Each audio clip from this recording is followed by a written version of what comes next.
I think that's what they do in Postal. Yeah, and it works, you know, and especially, you know, when you realize that nobody is poking fun at like the victims or the event. They're just making fun of the perpetrators and saying, you know, what if we look at them like they're a bunch of idiots? Wouldn't that be fun to do? And it is fun to do. I think I'm going to see this movie, man, because you know what? I don't think we have too many movies like this nowadays. And, this movie I'm titillated. I'm sexually excited now hearing this because I live in San Francisco where you don't hear much of this, so I have to see this. So knowing you, I'm sure you would love it from what I've heard about this movie. I like the idiocy angle towards that because, yeah, that does sound pretty stupid. Very un-PC from what I hear in this movie, which is refreshing. Beautiful. There's nothing politically correct about this movie, is there, Larry? No, nothing. Hats off, not man. Not a frame.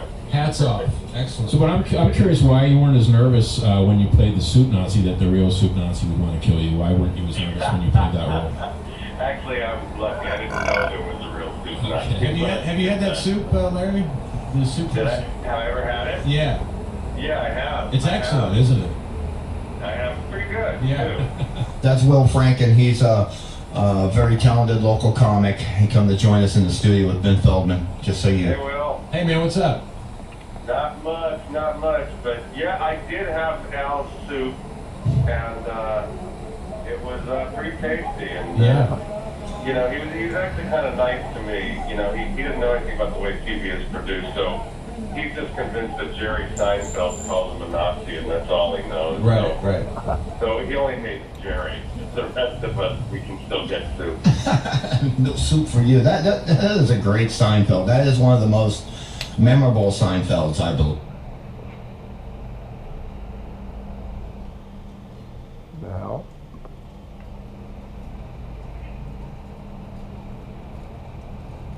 Well, I thank you for saying so. What the fuck?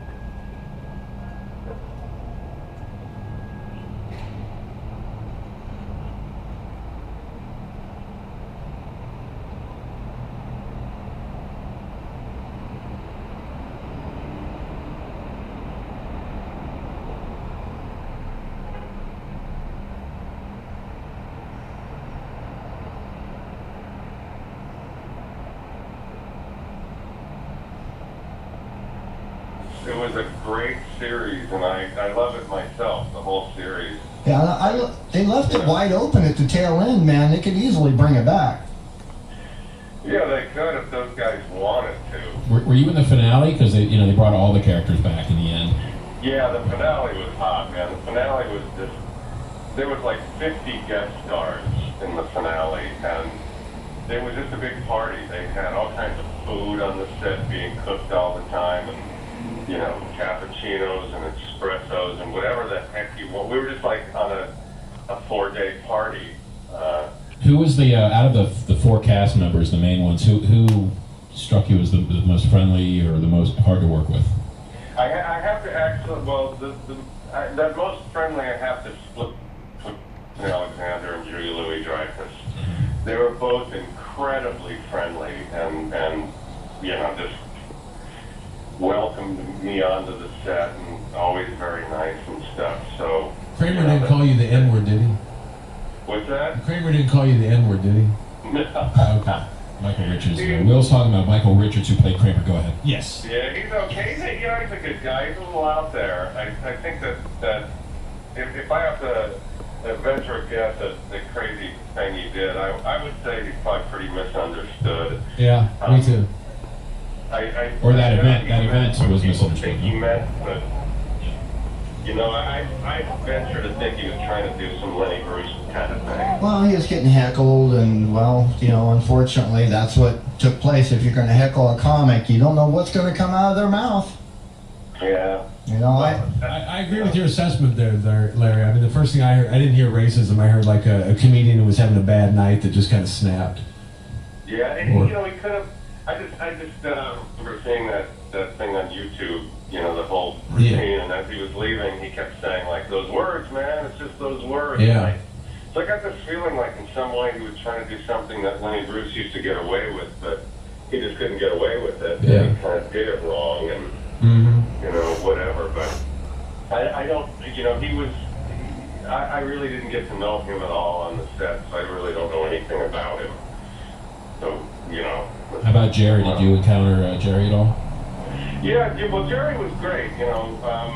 The great thing about Jerry, for me, was, and he didn't even have to do anything afterward, but when I walked into the room and had to audition for him, first of all, just the sight of him made me laugh. Like, so where you know, I could have been really nervous.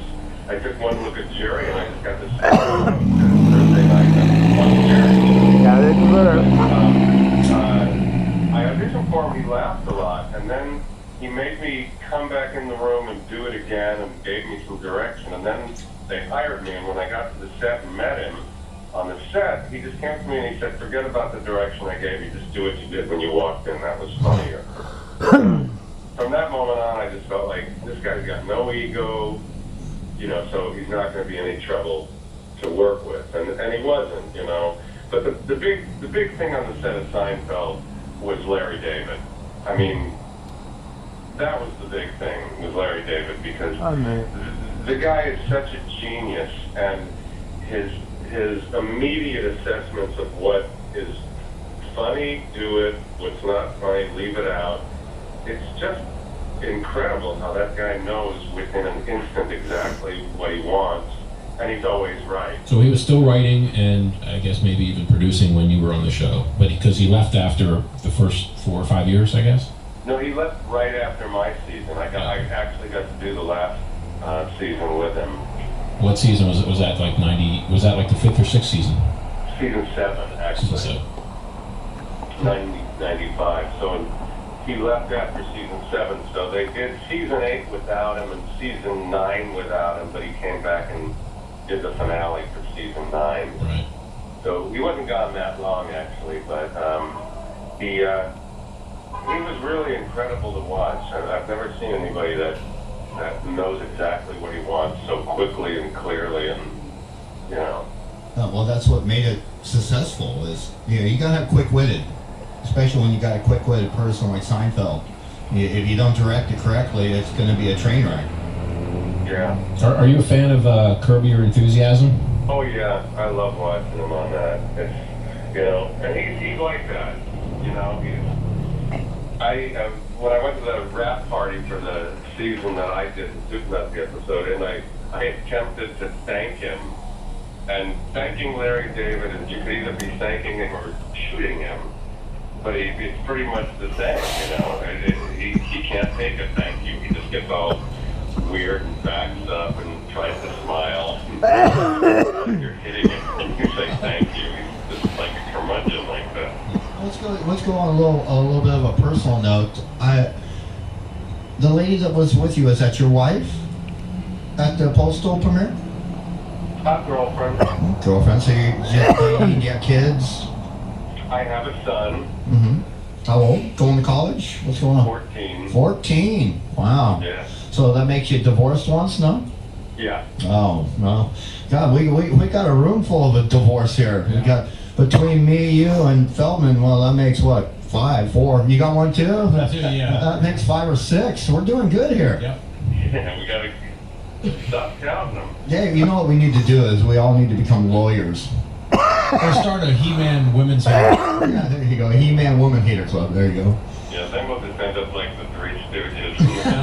Hey, well. Haters episode, you know. But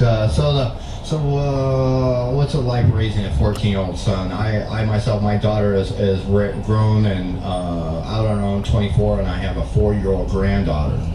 Oh wow. Yes, that's what I said when she called me.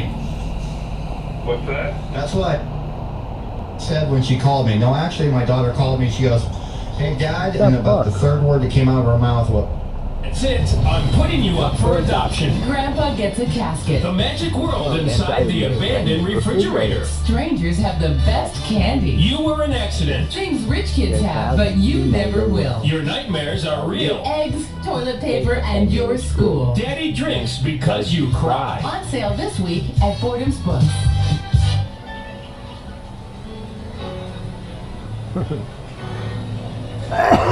To me only, that's all I ask. ask, and I will drink to you.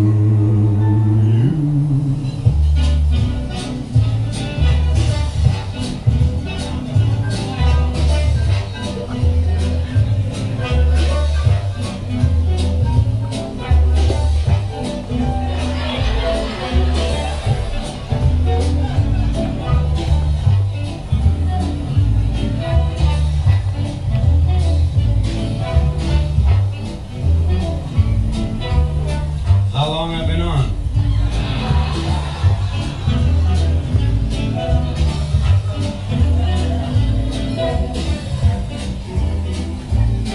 When you're drinking, When you're drinking, the show looks good to